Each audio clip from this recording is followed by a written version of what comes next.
தெய்வ பிள்ளைகளே, இன்றைக்கும் கர்த்தர் கிருபையினால் ரட்சிக்கப்பட்ட என் தெய்வ பிள்ளைகள் ஒவ்வொருவரையும் இயேசு கிறிஸ்துவின் இருதான நாமத்தினாலும் இயேசு வாழ்கிறார் எங்கள் ஊழியத்தின் நிமித்தமும் உங்களை வாழ்த்துக்கிறேன், வரவேற்கிறேன்.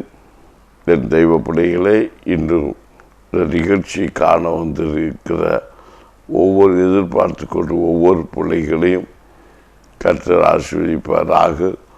இயேசு வாழ்கிறார் ஜெபத்தில் வருகிற தீர்க்கதரிசன சத்தம் மகிமையாக உங்கள் இல்லங்களை ஒவ்வொரு நாளும் அம்மேன் அசைத்து கொண்டிருக்கிறதை நான் காண்கிறேன்.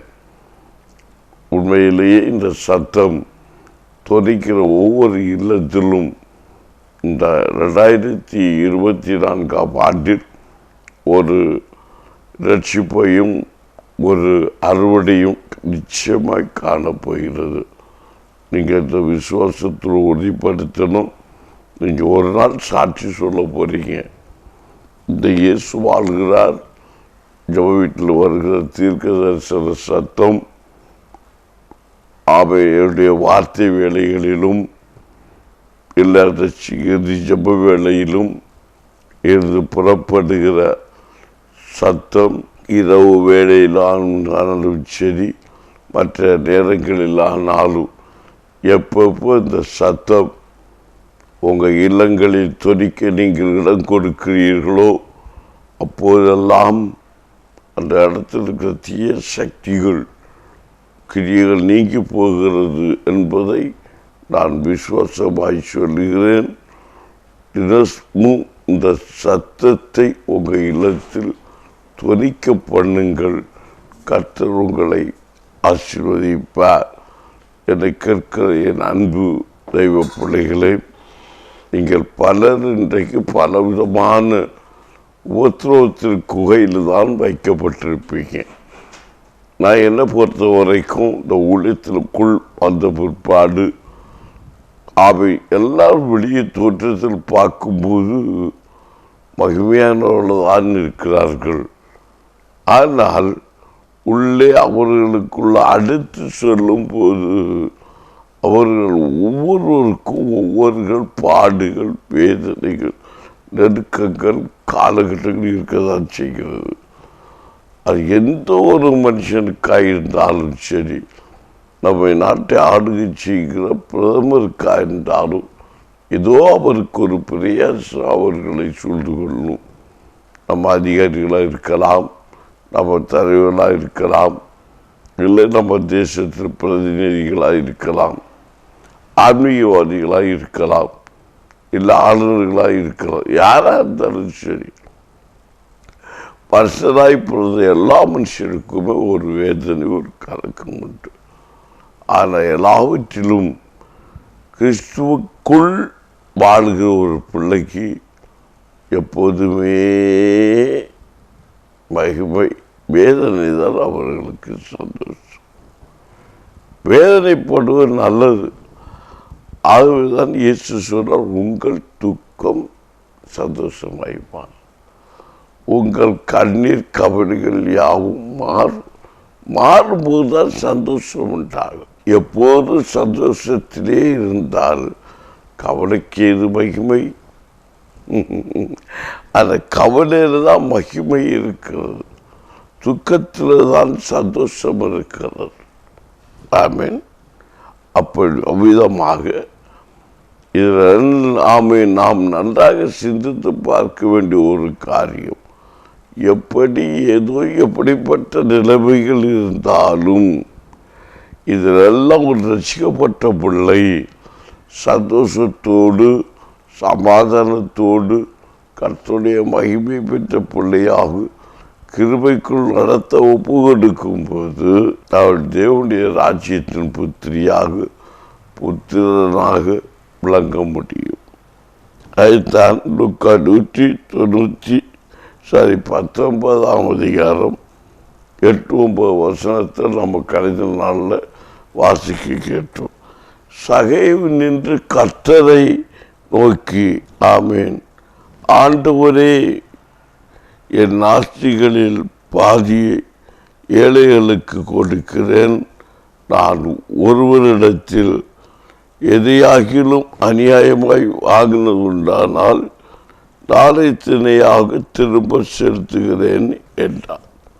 இயேசு அவனை நோக்கி, இன்றைக்கே இந்த வீட்டிற்கு ரட்சிப்பு வந்தது என்று ஆமென் இவரும் ஆபிரகாம் குமாரனாயிருக்கிறானே நான் வார்த்தை. அப்போ சகையு வீட்டுக்குள்ள இயேசு எப்போ போனாரோ இயேசுடைய சத்தம் ஒரு வீட்டுக்குள்ளே எப்போ தொனிக்கிறதோ அவருடைய நன்மை ஒரு வீட்டுக்குள்ளே எங்கே போகிறதோ அவருடைய உடன்கப்பட்டி படிக்கப்பட்டு எந்த தேசத்துக்குள் போகிறதோ எந்த நாட்டுக்குள் போகிறதோ எந்த வீட்டுக்குள் போகிறதோ அந்த வீடு ஆசீர்வதிக்கப்படும், அந்த தேசம் ஆசீர்வதிக்கப்படும், அந்த நாடு ஆசீர்வதிக்கப்படும். பழைய காலத்தில் உடன்படிக்கப்பட்டு அதன் தேசம் நாடு ஆசீர்வதிக்கப்பட்டது. இப்போ இயேசு ஒரு வீட்டுக்குள் போனால் அந்த வீட்டுக்கு ரட்சிப்பு வந்தது, அந்த மனுஷனுக்கும் ரட்சிப்பு வந்தது, அந்த வீட்டுக்கு ரட்சிப்பு வந்தது. அவரும் ஆபிரகாமின் சந்ததி. அப்போ ஆபிரகாமுடைய சந்ததியார், ஆபிரகாம் சந்ததி ஐஸ்வர்யவான்கள், ஆசீர்வதிக்கப்பட்டவர்கள் எப்போதும் சமாதானமாக தான் இருப்பாங்க, ரட்சிக்கப்பட்ட பிள்ளைங்க. அப்போ ஆபிரகாமின் குமார விசுவாசிகளின் தகப்பன் ஆபிரகாம், ஆபிரகாமின் சந்ததியார் அவங்களோட விசுவாச வாழ்க்கை வாழ்றவங்க தான் யார்? ஆமேன், ரட்சிக்கப்பட்ட பிள்ளைங்க. ஆபிரகாம் சந்ததி. ஆமேன். அப்போ விசுவாசத்தினால ஆமேன் இயேசுதான் மெய்யாக ரட்சகர் அறிந்து கொண்டு என்னுடைய பாவம் ரட்சிக்கப்பட்டது என்று அதை உறுதி செய்ய கொண்டு அவன் தனக்கு உண்டான எல்லாவற்றையும் இயேசு கிறிஸ்து போதித்த போதகத்தின்படி நீ பரவராஜ்யத்தின் ஆட்சியாக விரும்பினால் ஆமென் எல்லாவற்றையும் விட்டு தரித்திரம் கொடுக்கிற ஐஸ்வர்யன்னு சொன்னார். இங்கே ஒரு ஆயக்காரன் அவன் என்ன செஞ்சான்? அவன்கிட்ட எல்லாம் விட்டு தரித்திரம் கொடு சொல்லலை. இயேசு போன உடனே ரட்சிப்பான வீட்டுக்கு வந்தது. இவன் இயேசுவை கூட இருக்க நினைச்சி பேச வந்தான்.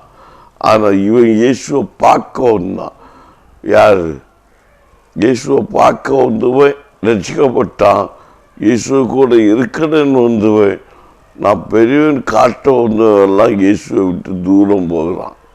ஆனால் இயேசுவை பார்ப்போம் அவர் எப்படிப்பட்டவரோ என்று பார்க்க வயதேறி வந்து காட்டத்து பற்றி ஆமீன் குள்ளத்தில் கூட வர முடியாதவனாக தன் ஒதுக்கப்பட்டவன் என்று சொல்லிக் கொண்டிருக்கிற ஜனங்களை இடத்தில் மத்தியில் தன் ஆயக்காரன் கள்ளன் அவன் அவன் மோசமான நிலைமையில் ஆயம் வசூலித்து அவன் தன் பணத்தை பெருசாக்கி கொண்டு அதிகாரத்தை வைத்து விட்டு செயல்படுறது என்று ஜனங்கள் சொல்லி கொண்டிருக்க ஜனங்களுக்கு மத்தியில் அந்த வீட்டில் இயேசு போனபோது அந்த வீட்டில் ரட்சிப்பை உண்டாக்கினார், உண்டாக்கி விட்டது. அப்போ ஒரு கிறிஸ்துவுக்குள் பாடுற ஒரு பிள்ளை, ஒரு ரட்சிக்கப்பட்ட பிள்ளை அவன் உண்மையில் ஒரு தேசத்தில்தான் தேசம் ஆசீர்வதிக்கப்படும், வீடு ஆசீர்வதிக்கப்படும், பலனும் ஆமை அது குறித்து இனி வார வருஷங்களை குறித்து நீங்கள் படிக்க முடியும். இப்போ சகையுடைய காரியத்தை குறித்து தான் நம்ம பார்த்துக்கிட்டு இருக்கிறோம். ரட்சிப்பு வந்துச்சுன்னா ஒரு அடையாளம் இருக்கணும். ஒரு நாளத்தனையாக திருப்பி கொடுக்குறேங்கண்ணா இயேசுட்ட. ஆமீன். அந்த ஐஸ்வர்யாக கொடுக்கலையே. அவன் இதுவரைக்கும் ஆபிரகாம் சந்ததி சொல்லிட்டு இருந்தான். அதை அவன் உண்மையில் ஆபிரகாம் சந்ததி அல்ல. கிறிஸ்துடைய வார்த்தையின்படி நாங்கள் கிறிஸ்தவன், நாங்கள் கிறிஸ்துவால் ஆஸ்வதிக்கப்பட்டோம். கண்டிப்பாக கிறிஸ்துவால் ஆஸ்வதிக்கப்பட்டா நீ ஆண்டவருக்கு உண்மையாக இருப்பா. அவன் கிறிஸ்துக்குள்ள ஆஸ்வதிக்கப்பட்டேன்னா நான் உழைக்கிறேன், நான் செலவு பண்ணுறேன், நான் இருக்கிறேன், அப்படின்னு எந்த கிறிஸ்துவன் சொல்ல மாட்டான். உழைக்கிறது கிருபையை கொடுத்த கர்த்தர். அவன் பலத்தை கொடுத்த கர்த்தர். அவர் கொடுத்தது அவருக்கு கொடுக்காதவங்க எப்படி? நான் இதை கூட வாகனம் ஓட்டிகிட்டு வரும்போது ஆண்டவரோடு பேசுகிற ஒரு காரியம், கொடுக்கிறவன் தான் ஆசீர்வதிக்கப்பட்டுவேன், கொடுக்க மனம் இல்லாதவன் யாரும் ஆசீர்வதிக்கப்பட்டுவான் இல்லை. கொடுக்கிறவெல்லாம் ஆசீர்வதிக்கப்பட்டுவேன். அவன் தருத்ததான் இருந்தாலும் சரி, கொடுக்கிறவன் ஆசீர்வதிக்கப்பட்டுவேன். அதே போல் ரசிக்கப்பட்டுவேன்னா ஆமீன். அவன் ஆண்டோருக்கு இடம் கொடுக்கிறவன் அவன் ரசிக்கப்பட்ட அவன் தான் ஆபிரகாம் சந்ததி. ஆமீன். பரலோகராஜ்யத்தின் பிள்ளைகள் அங்கே சந்தோஷமாக தான் இருப்பாங்க. அப்போ ஆபிரகாம் சந்ததினா யார்? சந்தேகம் தீரணும் உங்களுக்கு. ஒரு ரசிக்கப்பட்ட பிள்ளைதான் ஆபிரகாம் சந்ததி. அவன் விசுவாச வாழ்க்கை வாழ்கிறவன் தான் ஆபிரகாம் சந்ததி. அவன் தான் ஐஸ்வர்யவான். வியாதி இருக்கிற மற்றவனை போக மாட்டான். விசுவாசத்தோட சோத்திரம் பண்ணிட்டு இருக்கிறவன் அவன் தான் ஐஸ்வர்யவான். நீ மற்றவனை போல தத்ராவா. ஈஸ்வரன் விசுவாசத்தோடு ஜபிச்சிட்டு இருந்தா கர்த்தர் வியாதி விடுதலை கொடுத்து சுகமாக்கு மருத்துவர் இயேசு நிரூபித்து உன்னை தரித்திரனாக விட மாட்டார், மேலும் மேலும் ஐஸ்வர்யவன் ஆக்குவார். தேவ பிள்ளைகளை இப்படிதான் இதான் வேதத்தினுடைய ரகசியம். விசுவாச வாழ்க்கை வாழ்கிறவர்கள் தான் ஐஸ்வர்யவான்களாக இருக்க முடியும். இன்னும் அநேகர் நிறைய காசு இருக்கிறதுனால மருந்து மாத்திரைகளை வாங்கி ஆமேன் நம்ம என்ன செய்யணும்? நின்று கொடுக்குறோம். நிறைவேற்றை கேட்டால் போகிறோம். அவங்க ஒன்று என்ன சொல்ல, மருந்துக்கு மேலே தான் சார் ஓடுது அப்படிம்பாங்க. எப்படியா நல்லா இருக்கீங்களா? நல்லா இருக்கிறேன். என்ன பார்த்து மருந்து மாத்திரையும் கையின்னா விசுவாசியாக இருப்பாங்க சபையில். நான் தப்பு கிடையாது. அவங்க சபையிலுக்கு விசுவாசி, கிறிஸ்துக்கு விசுவாசியாக இருக்க முடியாது. ரசிக்கப்பட்ட பிள்ளையாக இருக்க முடியாது. அப்போ வியாதின்னு ரசிக்கப்பட்ட பிள்ளையாக இருக்க முடியாது. வியாதிக்கு அடிமைப்பட்டு இருக்கிறாங்க. வியாதி ஏற்பட்டிருக்கிற வியாதிக்கு அடிமை. ஆமீன். என்ன வியாதி? சுகருக்கு அடிமையாக இருக்கிறாங்க. அப்போ அடிமை ஆகியாச்சு. சுகர் இருந்தால் எனக்கு விட்டு கேட்க மாட்டேன், இனிப்பு குடிக்க மாட்டேன்னு சொல்ல மாட்டாங்க. ஆமீன். அப்போ சுகர் நோட்டில் சொன்னது யார்? அந்த கேள்வி எடுத்து வரும். நான் கேட்பேன் சபையில். எங்கள் சபையில் இப்படி கேட்குறதால கூட்டம் கம்மி. கல்யாணம் பாருங்க, சுபாபாசத்தை கூட போயாதீங்க. நீ உளிச்சியோ வா வா வான்னு கூப்பிடு. நீ பாடும்ப வாரதையெல்லாம், நீ ஆடும்ப, நடனமா டான்ஸ் ஆடும்ப, எல்லோரும் ஊழியன்னு சொல்லுவோம். விஸ்வாசினே ஊழியக்காரி. பந்தியில் இருக்கிறவெல்லாம் தேவன் சீசன். சீசன் வர்ற வசனத்தை எல்லாம் உனக்கு தெளிவுபடுத்தணும். ஒரு பாஸ்டர் நடத்துறது எல்லாம் ஊழியக்காரனும் ஊழியக்காரியை தான் விசுவாசப்பட நடத்தணும். அப்போ அது ஊழியக்காரர்களே கேட்குறாங்க. அப்போ எல்லாரும் ஊழியக்காரனாக மாறிட்டா விசுவாசி எங்கேன்னு கேட்குறாங்க. ஏட்ட கேட்ட ஊழியக்காரங்க உண்டு. எல்லாரும் ஊழியக்காரன் ஆகிட்டா அப்போ விசுவாசிகள் எங்கே இருப்பாங்கன்னு. விசுவாசினாலே ஊழியக்காரன்னு அந்த ஐயாவுக்கு தெரியாமல் போயிடுச்சு. விசுவாசினா ரசிக்கப்பட்டவ, விசுவாசினா ஆபிரகாம் சந்ததி. அதுதான் உண்மை. ஆனால் அவங்க பைபிள் படிக்கிறாங்க, பைபிளை போதிக்கிறாங்க, பைபிளோட சத்தியம் தெரிய மாட்டேங்குது. சகைகளை குறித்து சொல்கிறாங்க, வீட்டுக்கு ரட்சி வந்ததுங்கிறாங்க. அடையாளம் என்ன? அவன் என்ன செஞ்சான்? எல்லாவற்றையும் ஏழைகள் கொடுத்தான். ஒரு மாறுபாடு. ஆமேன். ஆமேன். சங்கீதம் 34:18 சொல்லப்பட்டிருக்கிறது, ஒரு ரட்சிக்கப்பட்ட ஒரு தெய்வ பிள்ளைக்கு என்ன வேண்டுமா? நொறுக்குட்டைங்கிறதே வேண்டும்னு சொல்லியிருக்கு. வாசிக்க பார்க்கலாம். சங்கீதம் 34:18, நொறுங்குண்ட இருதயம் உள்ளவனுக்கு கர்த்தர் சமமாயிருந்து நறுங்குண்ட ஆவியுள்ளவர்களை கர்த்தர் ரட்சிக்கிறார். ஆமேன். அல்லேலூயா. நொறுங்குண்ட இருதயங்களை ஆமேன் உள்ளவர்களுக்கு கர்த்தர் சமீபமாயிருந்து நறுங்குண்ட ஆவியுள்ளவர்களை கர்த்தர் ரட்சிக்கிறாராம். பார்த்தீங்களா? அப்போ நொறுங்குண்ட ஆவி, அவின் நினைவு நொறுங்கி போயிருக்கு. எதை விசுவாசிக்கிறது, என்ன செய்வது, தத்தளித்து கொண்டிருக்கிறது. ஆவின்னா என்ன? ஆமாம், இருதயம் நொறுங்கி போயிருக்கு. சாரி, நான் இப்போ சொன்ன ஆவி சொன்னேன். இருதயம், ஆத்மா நொறுங்குண்ட ஆத்மாவை கர்த்தர் தேற்றுகிற தெய்வம். நொறுங்குண்ட ஆத்மாவை உள்ளவர்களுக்கு, ஆத்மாவர்களை கர்த்தர் கிட்ட இருந்து சமூகமாக இருந்து நறுங்குண்ட ஆவி உள்ளவர்களுக்கு ரட்சிக்கிறார். ஆமி நொறுங்குண்ட நறுங்குண்ட அவர்களை தான், மனுஷங்களை தான் கர்த்தர் ரட்சிக்கிறாராம். அப்போ கண்ணீர் வடிக்கிற ஜனங்களை, அடிமைப்பட்டிருக்கிற ஜனங்களா கர்த்தர் ரட்சிக்கிறார். அதாவது கர்த்தர் நொறுங்குண்ட ஆவி, நொறுங்குண்ட இருதயம், நறுங்குண்ட ஆவி உடையவர்களை கர்த்தர் ரட்சித்து எப்படி ரட்சிக்கிறாருன்னா கிட்ட இருந்து ரட்சிக்கிறார். பக்கத்து சமயமாக இருக்கிறார், கிட்ட கூட இருக்கிறார். ஆமீன். அப்போ இந்த வசனம் சொல்லப்பட்டபடி இயேசு நம்ம கூட இருக்கிறோம்னா உலகத்தின் ஐஸ்வர்ய மயக்கத்திற்கு நாம் நம்ம இடம் கொடுக்காதபடிக்கு அவரே சார்ந்து இருக்கும்போது நாளைய தினத்தை குறித்து கலங்காமல், நாளைய தினத்துக்காக சம்பாதிச்சு வைக்கணும்னு நினைப்பாமல், ஆண்டோருக்காக எதையா செய்ய வேண்டும் என்று சொல்லி அவருடைய வழியை பின்பற்றி அவருக்கு நேராக ஓடி எனக்கு அன்றன்றுள்ள பாடு போதும், என் சேவைகள் சந்திக்கப்பட்டால் போதும் என்று சொல்லி ஓடுகிற ஜனங்களை கொண்டு கர்த்தர் என்ன செய்ய வேண்டுமோ அதை செய்து உயர்த்துகிறார்.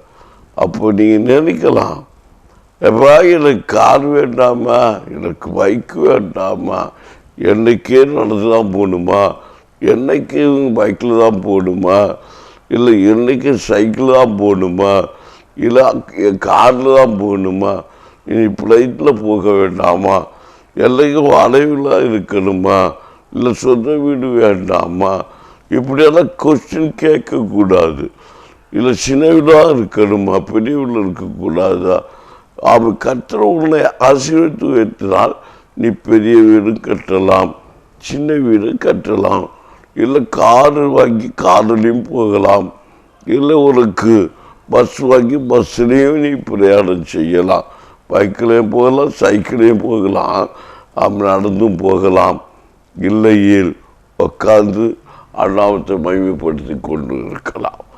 ஆனால் எப்படி இருந்தாலும் உன்னுடைய நொறுங்குண்ட இருதயத்தை, உன்னுடைய நறுங்குண்ட இருதயத்தை ஆமேன் ஆவியை கண்டு கற்று தேற்றி சமமாய் ரட்சிப்பு நடத்தி கொண்டு போகிறார். ஆமேன். ஒரு ரட்சிப்புள்ள நடக்கணும், ரட்சிப்புள்ள ஒரு மாற்றத்தை காட்டணும். ஆமீன். அல்லேலூயா, அல்லேலூயா. 5 வருஷத்தில் சொல்லப்பட்டிருக்கிறது, உங்கள் வாழ்க்கையில் சவுமாய் இருந்து நறுங்குண்ட ஆவியுள்ள கற்று ரட்சித்து நடத்துகிறார். ஆமீன். அன்னைக்கு நம்ம கண்டால் பார்த்தோம், ஆண்டவன்மார்களை ரட்சிக்கப்படுவதற்கு நாங்கள் என்ன செய்ய வேண்டும்? அப்போ நீங்கள் என்ன செய்யலுங்கன்னு சொன்னார் கடைசிநாள் வார்த்தையில். ஆமீன், ஆமீன், ஆமீன். ரட்சிக்கப்படுவது ஆண்டவன்மார்களை நாங்கள் ரட்சிக்கப்படுவதற்கு ஆமீன் என்ன செய்ய வேண்டும்? ஆமீன், நீங்கள் ஞானஸ்நானம் பெற்றுக்கொள்ள வேண்டும் அப்படின்னு சொல்லுவாங்க. அப்போ ரசிக்கப்படலைன்னா நீங்கள் ஞானஸ்நானம் பெற்ற என்ன அப்படின்னு சொல்லி மார்க்கு 16ஆம் அதிகாரம் 16ஆம் வசனத்தை நீங்கள் எடுக்கும்போது அங்கே சொல்லியிருக்கு, விசுவாசம் உள்ளவனாகி ஆமீன் ஞானஸ்நானம் பெற்றவன் ரட்சிக்கப்படுவான், விசுவாசியாதவனும் அக்கறைக்குள்ளாக தீர்க்கப்படுவான். அப்போ விசுவாசம் உள்ளவனாகி தான் நம்ம ஞானஸ்நானம் பெறணும்.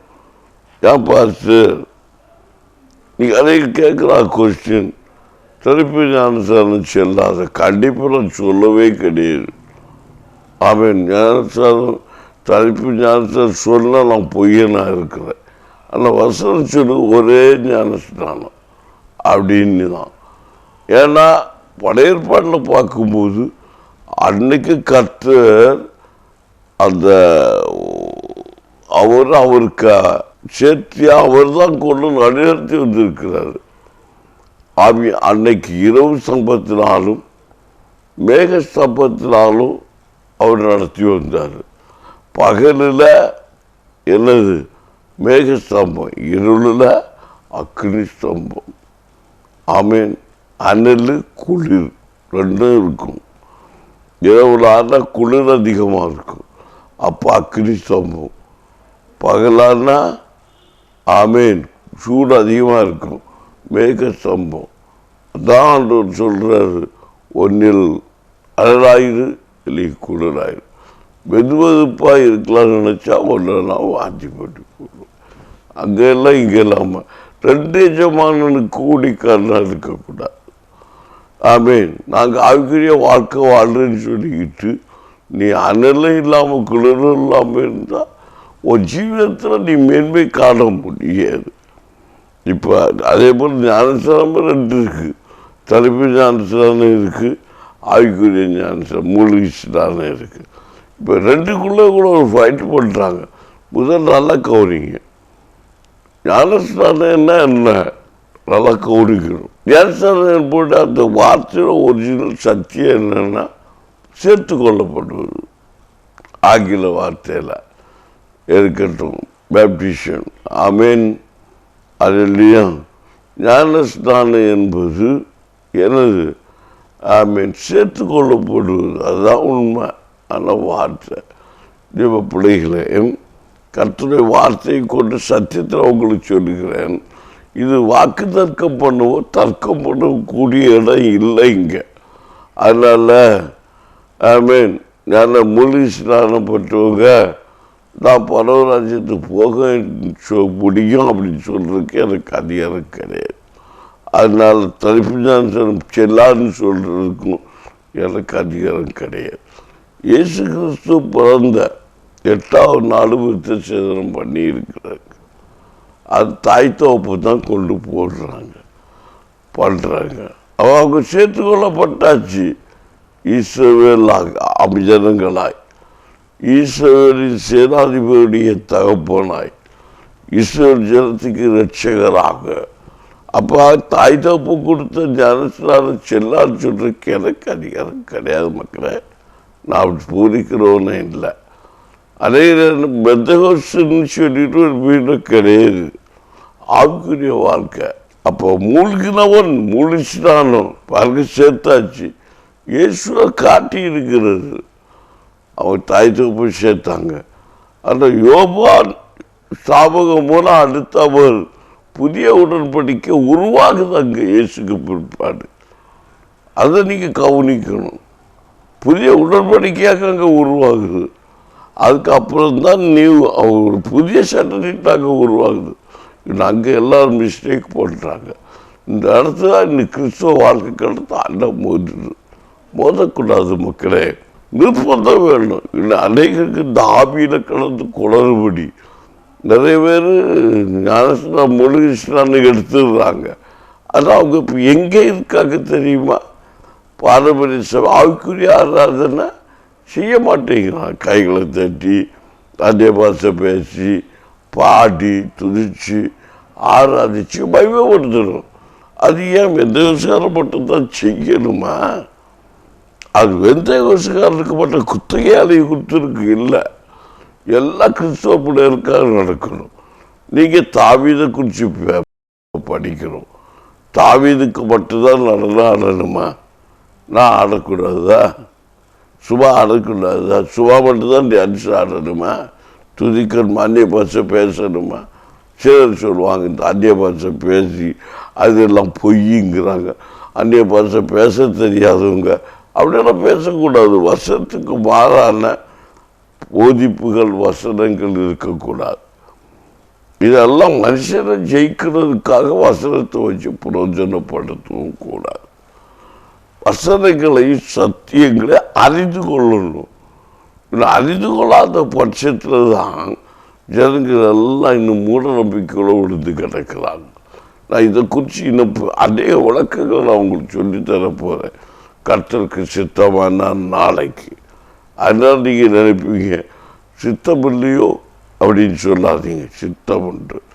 கர்த்தர் எனக்கு நினைவுபடுத்தினால் நாளைய தினத்தை இதுகளை குறித்து வசனங்களை குறித்து ஆழ்ந்த ரகசியங்களை உங்களுக்கு நான் கற்றுத்தரப்போகிறேன். எனக்கு கிறிஸ்து போதிச்சா மட்டும்தான். நான் பாரம்பரியத்துக்கு உட்பட்டு நடத்தப்பட்டவன் அல்ல. நான் மெத்தோசுக்காரன்னு எனக்கு பேர் கொடுத்துருக்குறாங்க பூமியில். ஆனால் நான் மெத்தோசுக்காரனும் இல்லையோ, நான் கிறிஸ்துக்குள்ளே வாழ நினைக்கிற ஒரு தெய்வ மனுஷன். அவ்வளவுதான் நான் சொல்லுவேன். என்னுடைய பதிவு. அவை தேச தன்னுடைய சீசனை பார்த்து கேட்டார், நான் யார் என்று நீங்கள் நினைக்கிறீர்கள்? அவன் அல்லேலூயா. அவன் நீ என்ன ஒரு மனுஷன்னு சொல்லியிருந்தா மனுஷன். அவர் நீர்தான் யார் ரட்சகர் அப்படின்னா. நீ இதை வெளியே சொல்லாதப்பா, நீ தான் பரவாசி அப்படின்னா. சரி, ஓகே. அதே போல் இயேசு கிறிஸ்து வழியாக தான் தெரிச்சு போட்டுருச்சு. புதிய கருத்து, புதிய ஏற்பாட்டு நியாயப்பிரமாணம், மன்னிப்பு. பழைய ஏற்பாடு நியாயப்பிரமாணத்தில் மன்னிப்பே கிடையாது. இயேசு எப்போ வந்தாலும் மன்னிப்பு வந்துருச்சு. கல்லறிஞ்சு கொல்லணும்னா கல்லறிஞ்சு தான் கொள்ளணும். அதான் சட்டம். ஆமே, தலை வெட்டதான் செய்யணும். அதான் மோசையோட நியாயப்பிரமாணம். ஆனால் மன்னிப்பு கிறிஸ்துடைய புதிய ஏற்பாடு நியாயப்பிரமாணம். இன்னும் அநேக புதிய ஏற்பாடு நியாயப்பிரமாணம் அரைக்குறாயாக தான் சொல்கிறாங்க. இது நான் நாளைக்கு போகிறேன். பாக்கி சொல்கிறது டைம் ஆயிடுச்சு. 5 நிமிஷம் இன்னும் கூட எனக்கு ஜெபத்துக்கு வேணும்.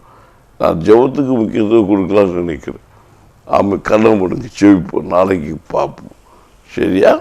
கண்ணை முடுங்க. நன்றி பரலோக தகப்பனே, மகிமையான வசனத்தை கொடுத்து நிதானமாக தியானிக்கக்கூடிய கிருபை எங்களுக்கு தாரும். எங்கள் பிள்ளைகள் சத்தியத்தை அறியவும், சத்தியத்தை அறிந்து கொண்டு சத்தியத்தின் படி நடக்கும் பிள்ளைகள் கிருபை செய்யும். ஆளுகை செய்வீராக. பலத்தினால் அல்ல, பராக்கிரமத்தினாலும் அல்ல, தேவனுடைய ஆவியினாலும் எல்லாம் ஆகும் என்று சொன்ன வார்த்தையின்படி எங்கள் பிள்ளைகள் குருவமாய் போராடுகிற எல்லா துஷ்ட சக்திகளையும் எல்லா கிரியைகளையும் இயேசுவின் நாமத்தில் நான் அர்த்தமாக்கி கீழ்ப்படுத்துகிறேன். அதிகாரம் எங்களுக்கு உடைக்காரருக்கு உண்டு. தெய்வ கிருபை பெற்ற பிள்ளைகளுக்கு உண்டு. நாங்கள் இணைந்து செபிக்கிறோம். கர்த்தருடைய மகிமை வெளிப்படத்தக்கதாக, உன்னத தேவனுடைய மகிமை இந்த பூமியில் வெளிப்படத்தக்கதாக அப்போ இறக்கம் செய்ய வேண்டுமா ஜெபிக்கிறேன். உபத்திரத்தின் நகை ஆமை நடுவில் ஒவ்வொரு பிள்ளைகளை தூக்கி எடுத்த கர்த்து நித்திய ஜீவனை பிள்ளைகள் பெற்றுக்கொள்ள வேண்டும் என்பதற்காக தன் ஜீவனை கொடுத்த இயேசுவின் நாமத்தை கட்டளையிடுகிறேன். இயேசுவின் நாமத்தில் விடுதலை உண்டாவதாக, ரட்சிப்பு உண்டாவதாக. அந்நிய பாஷை அடையாளங்களோடு எங்கள் பிள்ளைகள் நீங்கள் பேசி திருப்பீர்களாக. இப்போதே விடுதலை பெற்றுக்கொள்வீராக. இப்போதே சமாதானத்தை பெற்றுக்கொள்வீராக. ஜெபிங்க, துதிங்க சகோதரி, அமைதலாக இருக்காதீங்க. ரைட் நோ கட்டுமாலா அவனோட அந்நிய பாஷை பேச தெரிஞ்சு நீங்கள் பேசுங்க. இந்த சபையில் பேச முடிகிறது இல்லை, சபையில் பேச முடிகிறது இல்லை. உன் வீட்டை அரைக்கிறதுக்குள்ளே பூட்டி வைத்து விட்டு இந்த சத்தம் தொனிக்கும் போது என்னோடு சேர்ந்து 5 நிமிடம் கூட நீ அந்நிய பாஷை பேசலாமே சகோதரி. இதில் என்ன தைரியம் இல்லையா? நம்ம சபையில் பேச விட மாட்டேங்க. நாங்கள் சபையில் பேசுகிற உள்ள பைத்தியங்கிறாங்க, இப்போ பித்து பிடிச்சு வைக்கிறாங்க. சில சபைகள் அப்படி ஒதுக்கி வைக்கிறாங்க. நீ பயப்படக்கூடாது. இவள் வஞ்சிக்கப்பட்டு சொல்லுவாங்க. நீ பயப்படக்கூடாது. இப்போ நான் பேசி கொண்டு இருக்கும்போது நீ அந்நிய பாஷையை பேசு. இப்போ ஒரு தடை பண்ண யாருண்டு? நறுங்குண்ட இருதயம் நொறுங்குண்ட இருதயம் உடைய உன்னை கற்று ரட்சிப்புகளை மாற்றும்படிக்கு உன் வாயை விரிவாய் தர நான் நன்மையாய் நிரப்புவேன் என்று சொன்ன கற்றைய வார்த்தையின்படி இப்போது என்னோடு சேர்ந்து ஜபிக்கிற வருகிற உன்னை கர்த்தர் பலப்படுத்துகிறார். ஒரு அபிஷேகத்தை நிறவினாலே ஒரு முன் ஆத்மா நொறுங்குண்ட அந்த இருதயம் உன்னை அமேன் ஒன்று சேர்க்க போகிறது. ரைட் நோ அந்நிய பாஷை பேசு, கண்ணமூடு முழங்கால போடு, இயேசுவே ஆவியில நிரம்பு. கொஞ்சம் சவுண்டை கூட்டி வை. கர்த்தரை மகிமை வெளிப்பட்டு கொண்டு இருக்கிறது. சில துறைத்தனங்கள் அதிகாரங்கள் சேர்ந்து போகும்படிக்காக எங்கள் பிள்ளைகள் இணைந்து நாங்கள் ஜெபிக்கிறோம். நாங்கள் துதிக்கிற கர்த்தாவே அற்புதம் நடப்பதாக, விடுதலை உண்டாவதாக, ஆவியில் அனலாய் மாறுவார்களாக. அவருடைய இல்லம் அவர் இருக்கிற அறை சபையாய் மாறட்டும், சபையாய் மாறட்டும். இயேசுவின் நாமத்தில் பக்தி விருத்தி உண்டாகட்டும். அந்நிய பாஷை அடையாளங்களோடு பாடி துதித்து ஆராதிக்கட்டும். சொல்லு ரீகா துமா ரிகத்துக்கிட்ட அவுடா நிக்கா ஜப்பா நிக்கா ரகனா கிட்டக்கா நீமல் அவுடப்பா நிகழ்ந்துப்பா அவர்களாய் மாறட்டும். அந்த கூடாரத்துக்கு அனல் இறங்கட்டும். இருக்கிற இடத்து வல்லமை இறங்கட்டும். துத்த சக்திகள் இல்லத்துக்குள்ள ஓடட்டும். இயேசுவின் நாமத்தில் விடுதலை உட்பது எல்லாருக்கும் விடுதலை. நான் ஜெபிக்கிறேன். ரைட் நவ் இயேசுவே மகிமையின் வல்லமை எங்கள் ஜனத்தின் மேல் இறங்கட்டும் அப்பா. இப்போது இறங்கட்டும். உடைக்கிற கண்டிகளை தெரிக்க பண்ணுகிறேன். அந்த கால இருளின் ஆதிக்கங்களை அழிக்கிறேன். இயேசுவின் நாமத்தில் ஆட்டோடைய வல்லமை, துறைத்தனங்களை, அதிகாரங்களை சேலக்கப்படுகிற வல்லமை. ஓ ரீஷாந்தா அப்படி சொல்லு மக்களே, போராடு. அதே மாதிரி பேசு, துதி ரைட்டோ நிகழ்த்துனமான வக்கரமானா அவுடமா நிகழ்த்துனமான மீமா அப்பாக்கரா. கைகளை தட்டி ஆவி நிரப்ப பார்க்கல. இன்னும் அதிகமாய் ரைட் நவ்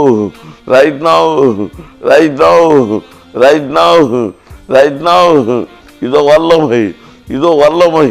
ஒரு அக்னி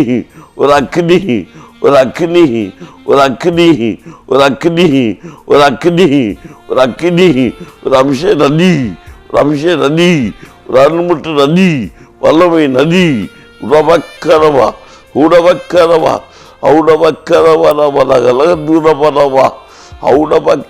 சபரிமலமா திக்கற்ற நாவுகள் திறக்கட்டும்.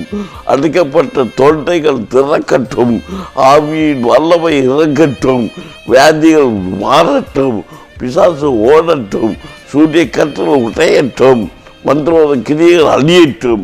மாம்சத்தில் கட்டப்பட்ட கட்டுகள், சரீரத்தில் கட்டப்பட்ட கட்டுகள், தொண்டையில் கட்டப்பட்ட கட்டுகள், வயிற்றில் கட்டப்பட்ட கட்டுகள், நரம்பு மண்டலங்களில் கட்டப்பட்ட கட்டுகள் உடைக்கப்படுவதாக இயேசுவின் நாமத்தில்.